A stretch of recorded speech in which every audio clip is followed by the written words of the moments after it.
Assalamualaikum teman-teman, perkenalkan nama saya Mia Royanati Jahra, mahasiswi Hukum Ekonomi Syariah semester 2. Di sini saya akan mereview buku pendidikan kewarganegaraan. Buku kali ini berjudul Buku Ajar Pendidikan Kewarganegaraan bagi Mahasiswa. Buku ini ditulis oleh Willius Koyoga. Berikut biografi penulis. Willius Koyoga, SPD MSc. Beliau lahir di Maki pada 9 Juli 1978. Beliau menyelesaikan sekolah dasar Impres Maki dan SMP Negeri 2 Wamena. Pada tahun 1995, beliau masuk SMA Negeri 3 Jayapura dan lulus pada tahun 1998. Beliau berkuliah di Universitas Cendrawasih. Lulus S1 pada tahun 2003. Lalu beliau mengikuti ujian seleksi dosen di Unsen pada tahun 2003 dan menjadi CPNS sejak tahun 2003 pada 1 Desember. Pada tahun 2005 dan 2008, beliau kuliah S2 Ketahanan Nasional di Universitas Gadjah Mada. Beliau juga menjabat menjadi Ketua Program Studi S1 PPKN tahun 2009 sampai 2013. Selain menjadi Ketua Prodi, beliau juga aktif melakukan pengabdian dan penelitian serta karya penelitian itu dipublikasikan pada jurnal nasional.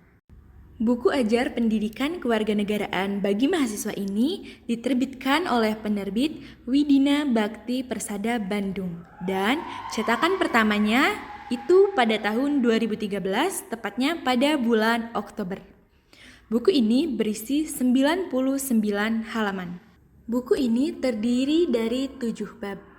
Pada bab pertama yang berjudul Pendidikan Kewarganegaraan sebagai mata kuliah pengembangan karakter.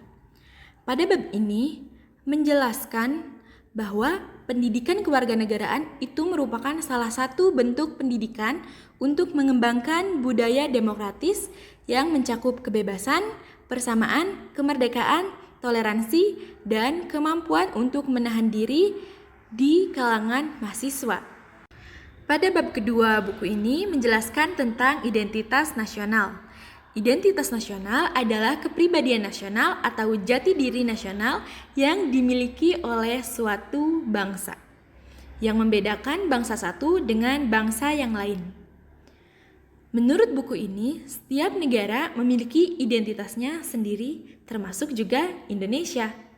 Indonesia memiliki keunikan dibanding dengan negara lain, di mana Indonesia memiliki pulau terbanyak di dunia dan sebagai negara tropis yang hanya mengenal musim hujan dan musim panas.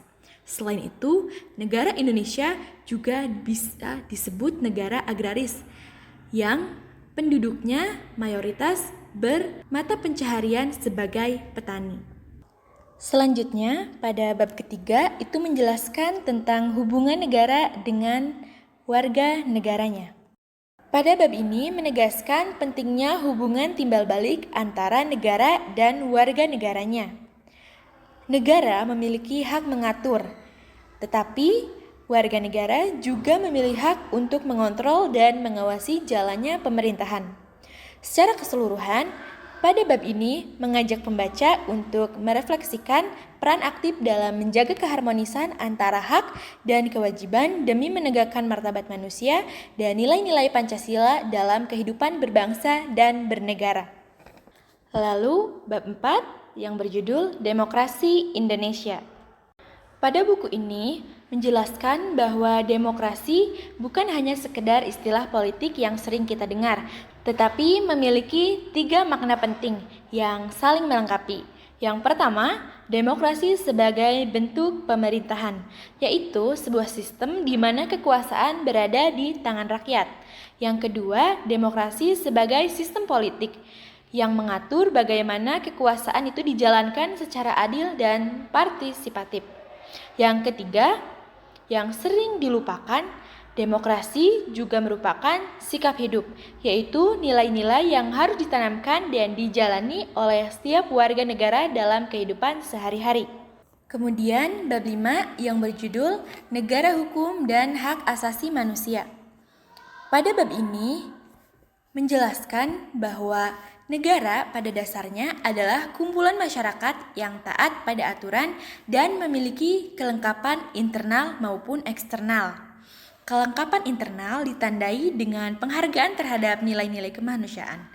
Gagasan tentang negara hukum yang demokratis di Indonesia sudah ada sejak masa perintis kemerdekaan, seperti yang dikemukakan oleh Dr. Djipto Mangunkusumo dan tokoh lainnya. Pada buku ini juga menjelaskan bahwa negara hukum yang ideal bersifat dinamis, yaitu mampu menyesuaikan diri dengan perkembangan zaman. Perlindungan hak asasi manusia di Indonesia secara hukum sudah dijamin oleh Undang-Undang Dasar 1945 menurut buku ini. Bab 6 yang berjudul Wawasan Nusantara sebagai Geopolitik Indonesia. Buku ini menjelaskan bahwa geopolitik merupakan ilmu yang membahas pengelolaan negara dengan mempertimbangkan faktor geografis.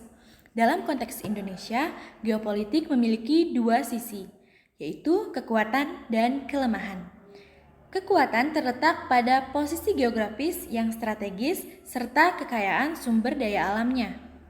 Sementara kelemahan, menurut buku ini, itu muncul dari bentuk kepulauan dan keragaman masyarakat yang memerlukan penyatuan dalam satu bangsa.